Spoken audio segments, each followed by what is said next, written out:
What is up, everybody? Kalani here, having fun with springs. We're getting ready for springtime. What do you guys think? I've got a couple car springs over here. Corvette, BMW. I've also got a homemade trine that I just made.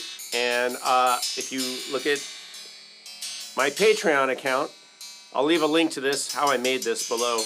We've got an ohm spring and a large trine over here.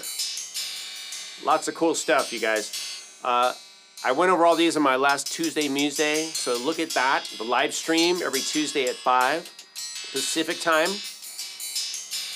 Let me know what you guys think of this. What's your favorite? What's your least favorite spring? And what are you doing to get ready for springtime? I hope you guys enjoy this. Thanks for watching.